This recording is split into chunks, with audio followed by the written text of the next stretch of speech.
100 ఏళ్ల చరిత్ర ఉన్నది ఈ రెవెన్యూ డే.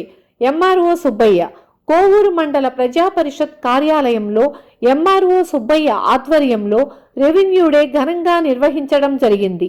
పదవీ విరమణ చేసిన ఉద్యోగుల్ని విఏఓలను సన్మానించడం జరిగింది. ఈ కార్యక్రమంలో MPDO Srihari, DT Sheikh Basheer, RSDT Madhu, EDT Suresh, MRI Maseer Ahmed, RTB Sukumar, Surendra మరియు రెవెన్యూ డిపార్ట్మెంట్ సిబ్బంది, మండల స్థాయి నాయకులు, ప్రజలు తదితరులు పాల్గొన్నారు.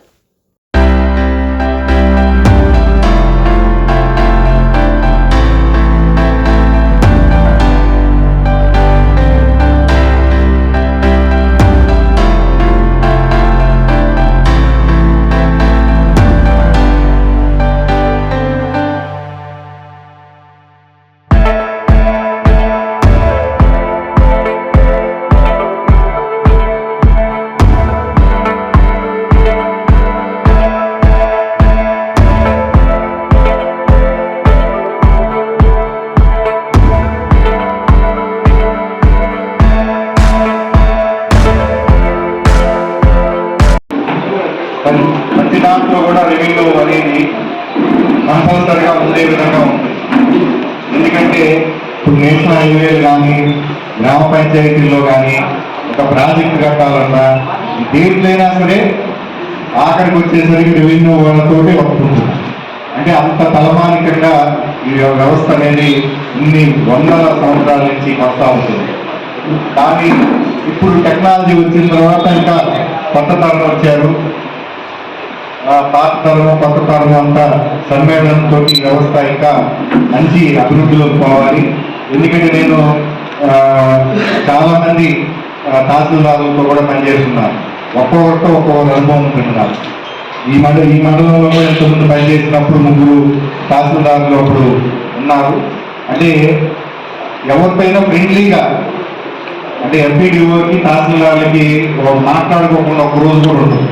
ఇంట్లో భార్య భర్త అయినా మాట్లాడుకోలేము, కానీ ఒకరోజు మా ఇద్దరు మాట్లాడుకోకుండా ఒకరోజు కూడా ఉండదు. ఏదో ప్రోగ్రాంలో ఫోన్లన్నా మాట్లాడుకుంటారు. అంటే అంత అటాచ్మెంట్ ఉంటుంది పంచాయతీరాజ్ కానీ, రెవెన్యూలో కానీ. ఇప్పుడు సచివాలయాలు వచ్చిన తర్వాత ఇంకా ఎక్కువ అందరు కలిసి గ్రామాల్లో ఒకే ఆఫీసులో ఉండటం ఇవన్నీ కూడా.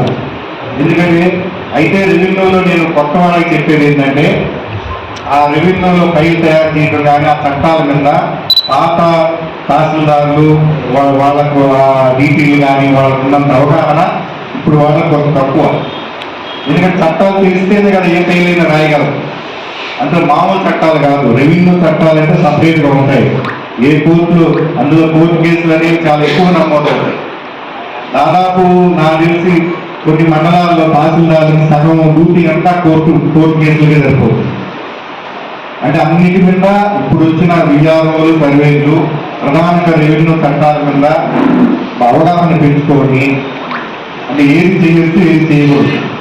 ముందు చేయకూడని పనులు కూడా ఉన్నాయి. ఆ చేయకూడని పనులు చేసినప్పుడే మనకి కొన్ని చెడ్డ పేరు వస్తుంది. ప్లస్ విలేజ్లో కూడా కొంత ఇబ్బందికరంగా ఉంటుంది. కొంతమంది జనరల్గా రెవెన్యూ డిపార్ట్మెంట్లో 5 ఏళ్ళు ఒక దగ్గర పనిచేశారంటే వాళ్ళు ఎంత బాగా పనిచేస్తేనే 5 ఏళ్ళు ఉండడం. 5 ఏళ్ళు ఉన్నారంటే చాలా సక్సెస్ఫుల్ ఎంప్లాయర్. ఎందుకంటే అంత జనాలతో అంత కలిసిపోతారు. అన్ని అవసరాలు ఉంటాయి. ప్రతిరోజు అవసరం ఉండేది